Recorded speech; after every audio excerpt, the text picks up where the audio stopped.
You're listening to an Airwave Media Podcast. Get cash for clothes at Plato's Closet in North Charleston and West Ashley. It's so easy. Recycle, earn cash, repeat. We pay cash on the spot for your trendy, gently used clothing, shoes, and accessories. At Plato's Closet, we buy all seasons, all day, every day. It's time to clean out your closet and cash in. Bring in your denim, graphic tees, athletic wear, shoes, handbags, and more. Sell your styles to Plato's Closet for cash. Then, do it again. Plato's Closet, located in West Ashley on Sam Rittenberg Boulevard and North Charleston on Rivers Avenue. It's a long way to Tipperary, it's a long way to go. It's a long way to Tipperary, to the sweetest girl I know. Goodbye, Piccadilly, farewell, Leicester Square. It's a long, long way to Tipperary.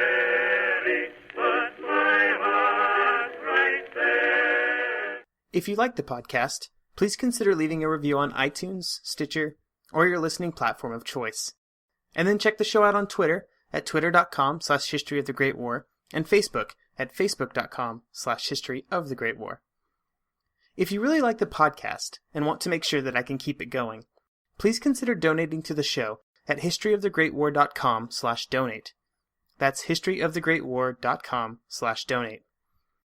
Hosting the show and rounding up sources can be expensive, so if you can spare a few bits of change, I would greatly appreciate it. Hello everyone, and welcome to History of the Great War, episode 26. This is the second episode in our series about the events that led up to the landings on the Gallipoli Peninsula in 1915. You may remember last time that we ended the episode with the British fleet, led by Admiral de Robeck, ready to charge into the Dardanelles Strait to try and force their way through to the Sea of Marmara. We will first cover this naval action today, before moving into the prelude to the landings on the peninsula. We will talk about some of the forces that were assembled for the landing, and what the British planned to do with the troops available in the region. We will also talk about the peninsula itself, as a bit of a geography lesson, before talking about how the Turkish leaders and troops planned to defend it. This will set us up for future episodes, when boots actually go onto the ground. But before any of that happens, let's find out how this naval attack goes, although I'm sure you could guess at this point. The ships advanced into the Dardanelles Strait late in the morning, firing their guns the entire time. They advanced about a mile into the strait without any problems. This movement took almost 2 hours, and during this time the French and British ships were continuously firing on the Turkish positions, who were not idle. One thing to remember throughout the day is that the Turkish guns, while being slowly reduced in effectiveness, never stopped firing, even if they wouldn't end up doing as much damage as hoped. The ships they were firing at were designed to withstand punishment, just like ships for centuries have been designed to be hit time and time again with shot and shell before taking serious damage. After the first 2 hours of fighting, de Robeck ordered the French ships, who had been in the lead, to retreat back so that fresh ships could be brought forward to continue the attack. The goal was to maintain a certain rate of fire, and by bringing the French ships back and replacing them, fresh crews would better be able to maintain this fire. As the French ships began to retreat, the first disaster struck. The French ship, Suffren, was hit by a heavy shell that came in at a high trajectory which penetrated all the way through to the magazine. The ship came very close to going up in one giant explosion, only to be quickly stopped by the crew. Suffren would be out of the fight, but a greater disaster then occurred. The French ship Bouvet ran into a mine and sank in less than 2 minutes, with 639 Frenchmen being lost. To quote Regimental Sergeant Major David Hepburn, quote, "We saw an immense cloud of black smoke ascending from the Frenchman's starboard quarter. Almost immediately she began to heel over towards us, and gradually, steadily and gracefully, she continued to heel till her masts lay on the water. A second or two in that position, then, just as steadily, she continued to heel over till she lay keel uppermost. She was perhaps half a minute in that position, then quickly slid under the water. From the time we saw the smoke till she disappeared was barely 3.5 minutes. No noise, nothing horrifying in the sight. Our imaginations supplied the horror." End quote. Only about 66 people would survive from the ship. The rest of the French ships withdrew without incident, to be replaced by 6 British ships. They would then continue to keep up the fire for another 2 hours. By this point, the time was getting to be late in the afternoon, and the Turkish fire was beginning to slacken significantly. The Turkish fortress garrisons were not in good shape. The Turkish General Staff report says that telephone lines were almost non-existent. Most of the stationary guns were knocked out, and the garrisons were having trouble keeping up any kind of sustained fire due to the constant battering by the British naval guns. The Turks weren't completely despairing, though. They still had the mobile guns that were constantly moving and firing, and they still had a set of torpedo tubes further up the strait that were as yet untouched. De Robeck knew that he would need to be able to move forward soon if he planned to push through these before darkness. He therefore sent the minesweepers forward. He knew that there were many lines of mines, 10 lines across the entire strait. There were about 400 mines in total that had to be at least partially cleared before the ships could move forward. As the minesweepers moved forward, they were in by far the most danger. The Turkish guns that were still firing were very aware that they were the linchpin of the plan of the British, and they therefore targeted them as soon as they came within range. The minesweepers came forward and gave it a shot, but had to retreat due to the fire they were receiving. While these were retreating, the battleship Inflexible hit a mine, pretty close to where Bouvet had sunk earlier. Inflexible would be badly damaged, but was able to slowly move away from the battle.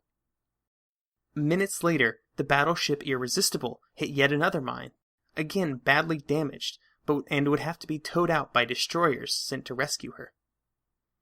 At this point, de Robeck withdrew his ships temporarily. He now had 1/3 of his fleet out of action, and wasn't making much progress. The mines that they were hitting were laid by that one Turkish trawler that had snuck past the British the previous night. And the fact that mines were there made de Robeck second-guess himself. Their greatest fear was that the Turks were sending floating mines down the channel, which would be completely random, and something the British had no defenses against. Just before de Robeck would order the retreat at 6 p.m., yet another older battleship, the Ocean, hit a mine, and would have to be abandoned later in the evening. As the ships retreated, de Robeck was very concerned with what the response would be from London, and he honestly feared for his job. Instead of his dismissal, when he informed London of the losses, Churchill immediately sent back that 4 more British battleships and 1 French replacement were already en route to the Dardanelles. Really, Churchill and a lot of the leadership in London didn't see this failure as a huge setback. In their mind, these are old battleships that for the most part aren't good for anything but mobile gun platforms. They were too slow and old to be used in large fleet actions against the Germans, so if it cost them a few more of these ships just destined for the breakers after the war, did it really matter? On the other side, de Robeck and other naval officers saw each ship as precious and not to be wasted. It was because of this type of thinking that de Robeck had absolutely no plans to go back into the strait, even though they had now outfitted destroyers with the minesweeping equipment since they had far better survivability. Churchill, upon hearing this, instantly planned to send a telegram to de Robeck, flat ordering him into another attack. But he ran into resistance from Fisher and the other naval leaders. It was a bit of a faux pas to order the admiral on the scene to do something against their better judgment. After all, they had a better grasp on the situation in the area. Churchill fought this for a bit, but then acquiesced. Maybe Churchill was right, and another effort, especially with the destroyers now handling the minesweeping instead of the fragile trawlers, could have gotten through.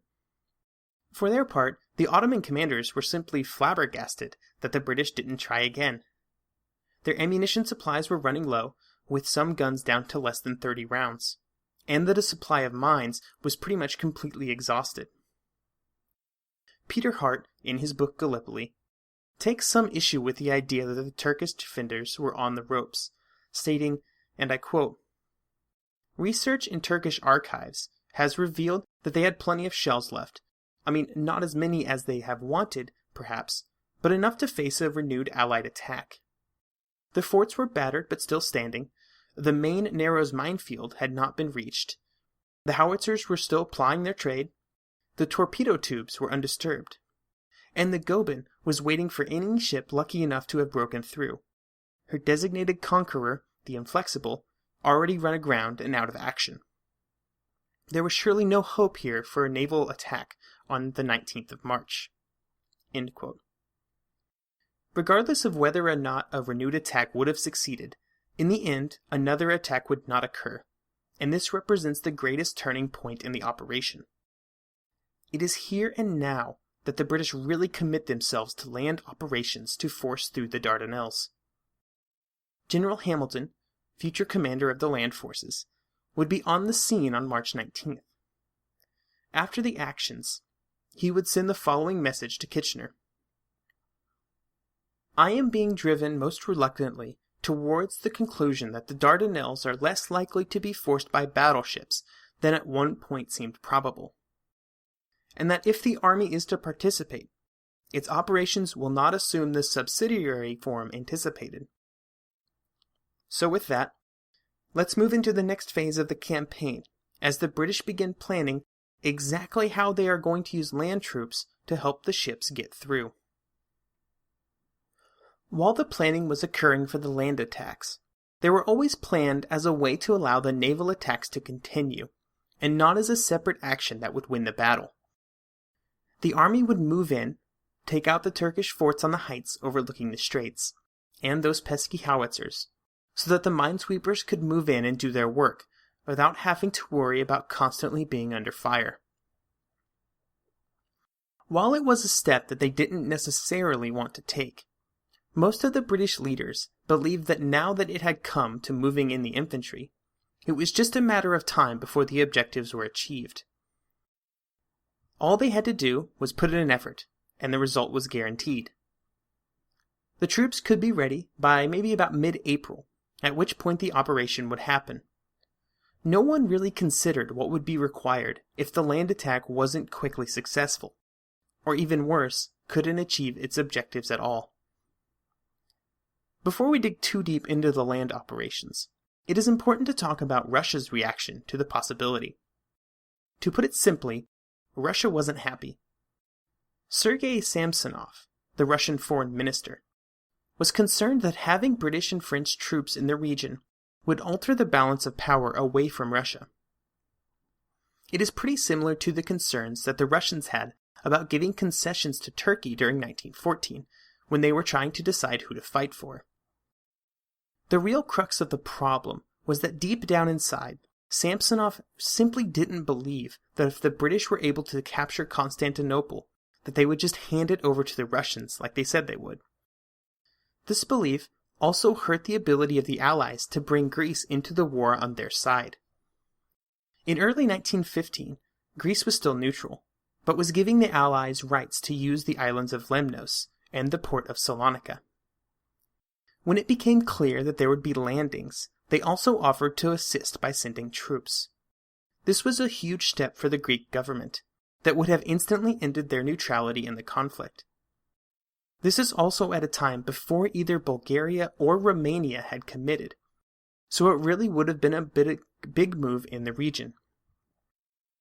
If the British could get Greece on their side, it could completely change the dynamics in the negotiations with both of the other Balkan neutrals. The involvement of Greece in the operations made Samsonov even more skittish about the whole operation. Greece was one of the primary challengers to Russian dominance in the region, and Russia feared what concession the Greeks could get out of the Allies to get them into the war. Anything that the Greeks wanted would almost certainly directly clash with what the Russians were hoping to gain. Samsonov would be quoted as saying, quote, "In no circumstances can we allow Greek forces to participate in the Allied attack on Constantinople." End quote. Upon hearing about the resistance of the Russians, the Greeks changed their terms, and decided that they would only enter the war if Bulgaria would join the Allies as well. This wasn't crazy of them. The Bulgarians were far and away the greatest threat to northern Greece, and shipping Greek troops to Gallipoli could have made them vulnerable. As we talked about a few weeks ago, Bulgaria would end up joining the Central Powers, so obviously Greece will not end up supporting the operation. In the end, Sir Edward Grey would have to assure Samsonov, very strongly, that Constantinople would be handed over if it was taken by the British. At some point, Samsonov decided to trust in this assurance, and they would come to promise a corps to join in the attack once the Allied ships reached the Sea of Marmara, but only once they reached the sea. The person that would be put in command of the Allied effort was General Sir Ian Hamilton.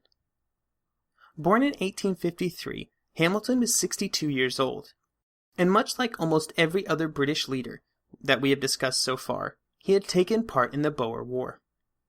He managed to make it out of the war without many negative things to be said, something of an exception among British commanders, in what was not exactly the greatest moment in British history. Later in the Boer War, he would become Kitchener's chief of staff, and he would become something of a protege of Kitchener's.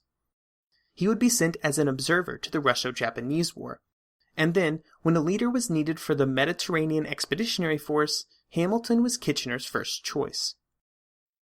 With this close relationship with Hamilton, Kitchener believed that his experience would help the attack to succeed. As I previously mentioned, Hamilton arrived on the scene in the Mediterranean in time to see the final naval attack on March the 19th. And seeing some of the problems involved with the military operation would affect his thoughts and decisions moving forward.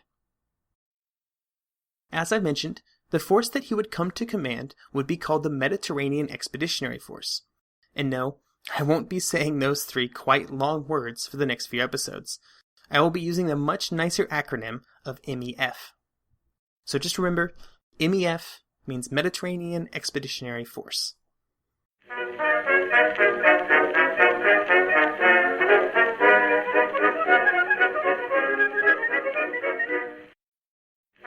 The one truth about human history is that change is inevitable. But the one thing that has never changed is that humans need food to survive. There are many ways to get that food, but one of the easiest ones is Factor. Factor delivers ready-to-eat meals right to your door. All you have to do is heat them up and dig in. In 2 minutes, you can be eating tasty keto or vegan options, or any of their 35 options that they have available every week. So you can choose maybe the cheesy garden herb chicken, maybe the Santa Fe green chili beef skillet, or perhaps the Caribbean spiced tofu. It is all delicious, and if you have a bit of a sweet tooth, Factor still has you covered with a wide range of snack and smoothie options. Chocolate mocha cheesecake, snickerdoodle macaroons. Any of that sound good? And don't worry, even the tasty stuff is dietitian approved.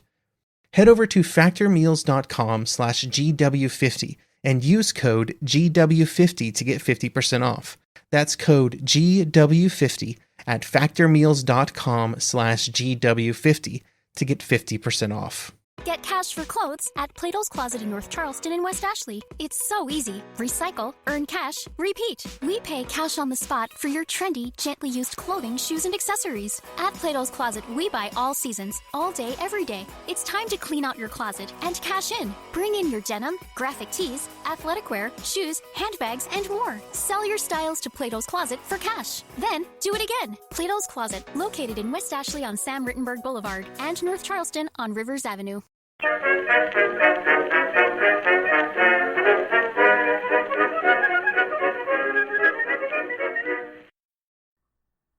The MEF was made up of a hodgepodge of different divisions, 5 to be exact.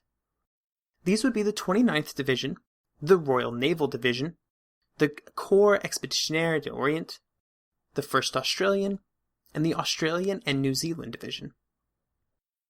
The 29th we have already discussed several times before, particularly last episode. This was a collection of different garrison units from around the Empire that had been cobbled together.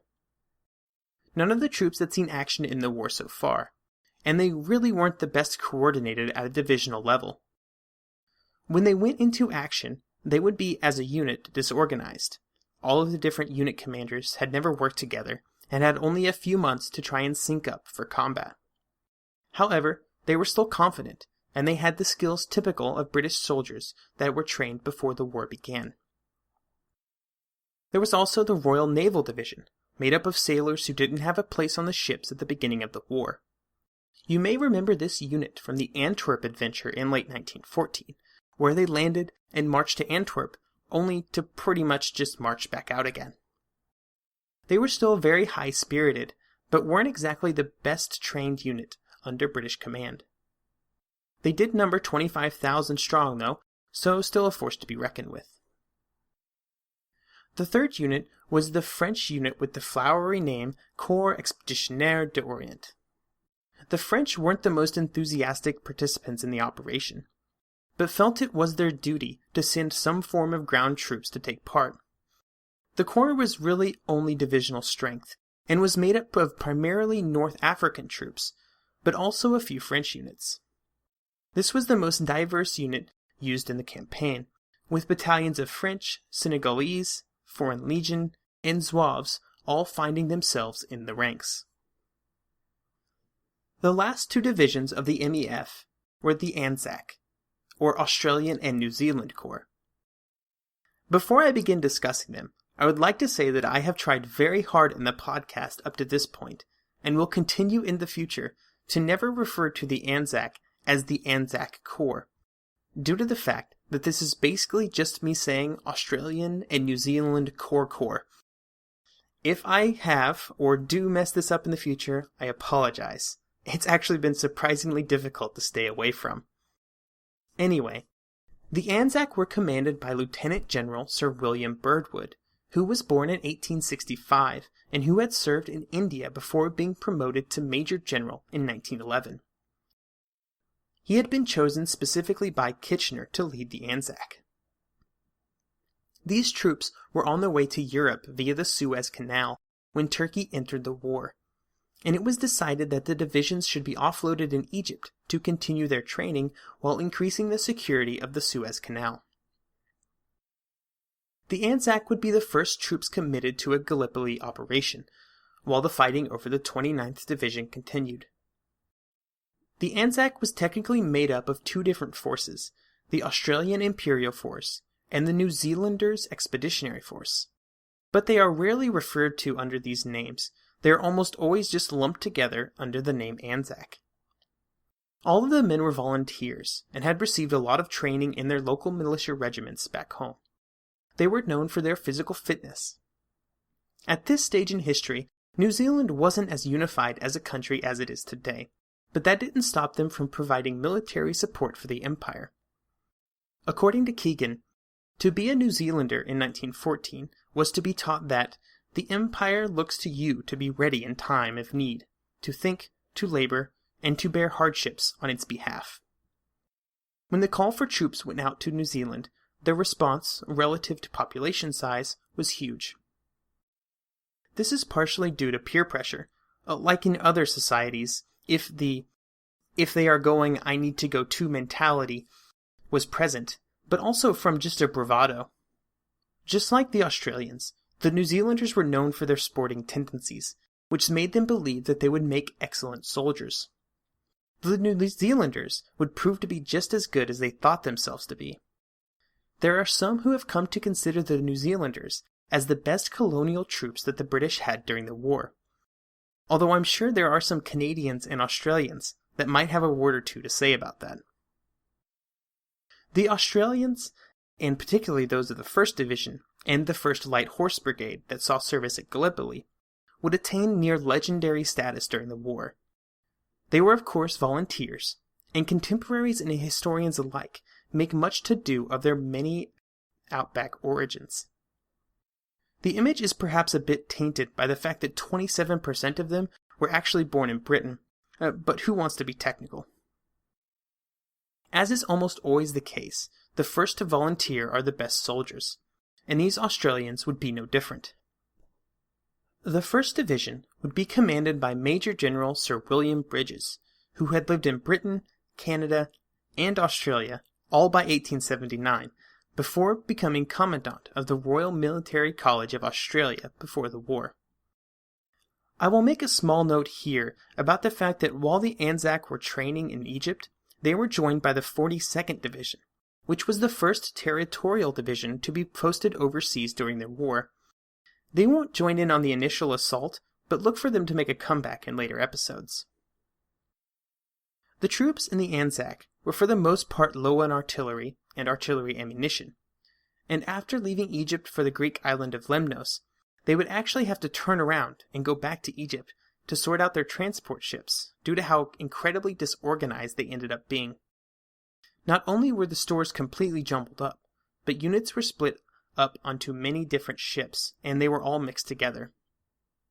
When all of this was settled, the troops of the Anzac, the 29th, the Royal Naval, and the Corps Expeditionnaire d'Orient, all 80,000 of them, were ready to go ashore. The question was, what exactly would they be landing on, and what was waiting for them there? While the British were assembling their forces, the Turkish defenders were not idle. They used the time between the last naval attacks and the landings to greatly improve their defenses. They were still not well equipped, and there certainly weren't enough troops to go around, but day by day and week by week, things were getting better. The British believed that there were around 170,000 troops defending the peninsula that they would have to fight through. This would prove to be a gross exaggeration. In fact, General Otto Lehmann von Sanders only had about 6 divisions, or 84,000 men, under his command in the form of the Fifth Army. Sanders had been born in Prussia, and now had the full command of the defense of the Straits. The Turkish army as a whole, of course, had many more men, but most of these were committed to other theaters, like the continued fighting in the Caucasus or in other parts of the Middle East. Really, the problem wasn't even the number of men that would be put on the peninsula, but instead a problem of supplying them with adequate arms and ammunition. While the British were grossly overestimating the number of defenders, they were also grossly underestimating their fighting abilities. In general, the troops under Sanders' command, especially the Turkish troops, were of pretty high quality, and they were optimistic about their chances in the fighting. To quote a captain of artillery in Sanders' Fifth Army, quote, "A year earlier we had the Balkan Wars, and we were defeated very badly. But on the other hand, we had the practice of fighting. In this war at Gallipoli, we were facing 2 great forces in the world, the French and British people. They had great armies, but they were lacking practice." Sanders would arrive on the 26th of March 1915, and begin to try and sort out how he would defend the roughly 150 miles of coastline that had been put under his care. To understand his plan and his future actions, I think it is important to discuss the wind conditions for the defenders. Wind conditions are just a simple set of objectives an army has to accomplish to consider a battle to be a victory. The Ottoman troops occupied all the ground the British had to take. To win, all they had to do was occupy the high ground on either side of the narrows so that their artillery could continue to fire at the ships, and they would win the battle. This put them at a huge advantage, not just because they were defending against a seaborne landing, but also because they could lose pieces of the peninsula and still not lose the important high ground positions. With this in mind, Sanders had one wild card that he had to account for. Where would the British land their troops? 150 miles of coastline is a lot to defend with the number of troops that Sanders had available to him, so he couldn't defend it all. Because of this, Sanders decided not to really defend the beaches strongly. He would have small units at many of the probable landing sites that would slow down the landings before these small units could be reinforced by reserves held further inland and waiting to see where the landings would occur. The only real concern with this plan was the broken ground that the reinforcements would have to traverse to get to the lines of battle. But it was hoped that with interior lines that they possessed, and the knowledge of the terrain gained by the troops in the month before the battle, that this problem would be minimized. Sanders would say this about his decision. Quote, "The important question was where the hostile landing should be expected. On it depended the grouping of the troops, which were rather inconsiderable in comparison to the great extent of the coast. Technical feasibility for the landing of large bodies of troops existed in many parts of the coast. All could not be occupied. The decision, therefore, must be made on tactical grounds. Whatever might be in store, in view of our weak forces, our success depended not on sticking tight, but on the mobility of our three battle groups." As it turned out, this plan of action was the perfect counter to the British plan of attack. Regardless of wherever the British would end up landing, the defenders tried to determine any really likely landing places and work on boosting the defenses in those areas. Again quoting Sanders, quote, "For the improvement of the field fortifications of the most endangered stretches of the coast, all available men were put to work, and mostly at night. The available Turkish means of obstruction were as short as were their tools, but we did the best we could. Torpedo heads were used alongside with the regular landmines, and the fences of gardens and fields were stripped of their wood and wire. At places particularly suitable for landing, barbed wire was stretched under the water." As March turned into April, Sanders and the Fifth Army had made, prepared, and rehearsed their plans, and when the bombardment from the ships would come, they would be as ready as they could be. So now that we know what the defenders were planning, what did the British plan to do to dislodge them? Well, right from the start, Hamilton knew that the terrain greatly favored the defenders. He had to constantly balance the easy landing places of the nice beaches, which would be defended the strongest, versus the less accessible, more lightly held landing sites that would make it more difficult to advance inland. The British had several maps of the landing sites, but some were somewhat inaccurate.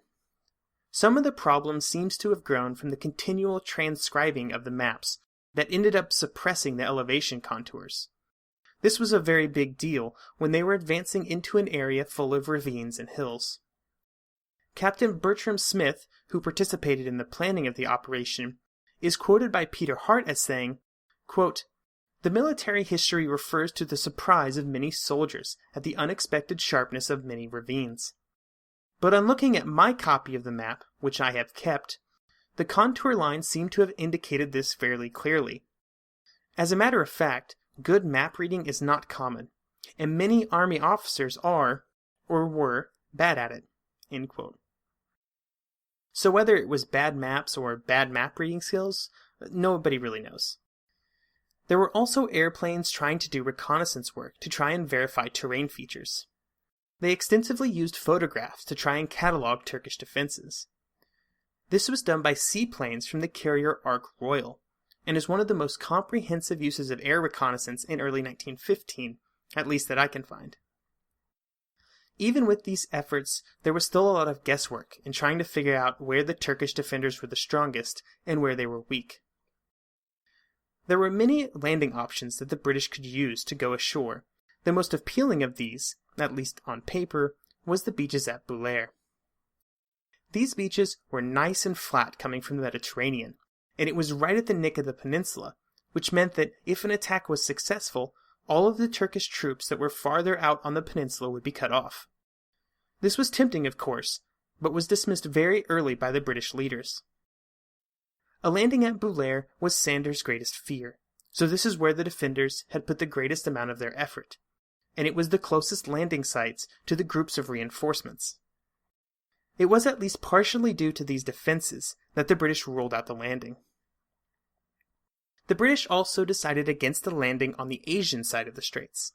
This was tempting for the same reason as Bulair, with nice flat beaches that opened onto the plains around Troy. This was ruled out for a few different reasons, the primary of which was that on the open plains, it would be easy for the 5 divisions that would participate in the operation to be overwhelmed by Turkish troops. Any attack on the Asiatic side would necessitate an advance which would leave the right flank of the attackers wide open to the Turkish troops. With these two options ruled out, the attack pretty much had to happen on the edges of the Gallipoli Peninsula, which meant dealing with the worst terrain in the area, with the entire attack zone crisscrossed by ravines, gullies, streams, hills, and ridges.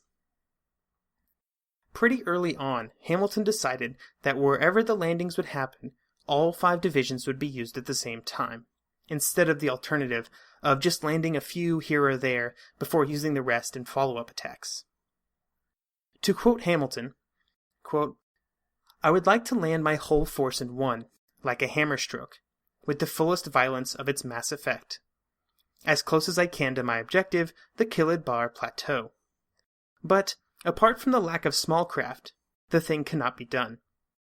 The beach space is so cramped that the men and their stores could not be put ashore. I have to separate my forces, and the effective momentum, which cannot be produced by cohesion, must be reproduced by the simultaneous nature of the movement." So the goal was to take all 5 divisions and land them all over the peninsula to hopefully confuse the defenders, and to prevent them from focusing all of their strength on one landing.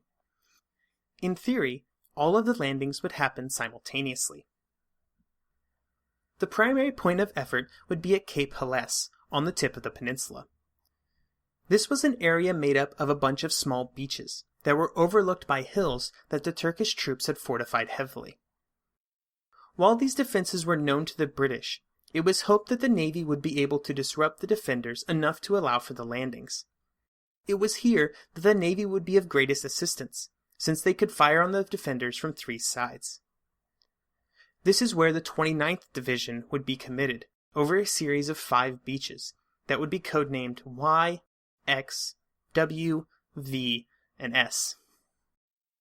Y Beach was a few miles from the other beaches on the Mediterranean side, and was positioned so that the British troops' advance would cut off the Turkish reinforcements from joining the fight for the other beaches. Y was also at the bottom of a very steep gully, and it was hoped that a landing here would surprise the defenders to minimize the terrain advantage that they enjoyed. X, W, and V beaches were all right at the tip of the peninsula, and S was within the Dardanelles Straits. The landings would occur during the day, since General Hunter Weston, the commander of the 29th, was completely against night attacks. Hamilton favored going in at night, like what was planned for the Anzac, but he allowed Hunter Weston to make the final decision as the commander on the spot. This tendency for Hamilton to defer to his generals against his judgment is one of the things that historians absolutely tear into him for. It will hurt the operation several times over the course of his command, and it has caused a lot of the blame for the failure of the landings to fall squarely on Hamilton's shoulders. The Anzac would be put ashore on the beaches near Gaba Tepe. This area was on the Mediterranean side of the peninsula, and was really the only place that a landing could be made in this area. Most of the rest of the coast was almost sheer vertical cliffs. The beaches were small, but they would provide enough space to land. But if the Anzac troops landed anywhere else, they would be in huge trouble.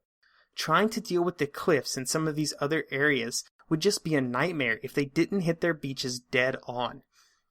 I may be foreshadowing something here if you haven't figured it out yet. The last 2 divisions involved in the attack were the Royal Naval Division and the French Division, both of which would launch diversionary attacks. The French would land at Cumkale on the Asiatic coastline. This was for the diversion, but it was also hoped that they would be able to silence the guns on the Asiatic side that could shell the 29th Division on their landing beaches. The Royal Naval Division wouldn't actually launch an attack at all, but would just sort of posture in the direction of Bulair to try and draw Turkish attention. To close out today, I will leave you with another quote from Peter Hart, with his opinion on the plans that Hamilton had finalized for the landings. Quote, "Unfortunately, in drawing up his plan for the landings, Hamilton cast aside any slim opportunities that were set before him. Instead of forming a cohesive, focused plan and sticking to it, he adopted, at least in part, almost every option on offer. He needlessly overcomplicated everything. Like a sentence bespattered with clauses and subclauses and tangential meandering syntax, his plan layered multiple landings, support landings, diversionary landings, and distracting demonstrations, one upon another. He had intended to confuse Le Man to prevent him from concentrating the Turkish forces against the landings, but in doing so, he failed to concentrate his own forces." End quote. Tune in next week as the action begins on the beaches of Gallipoli. Goodbye, Piccadilly, farewell, let us swear. It's a long, long way to Tipperary.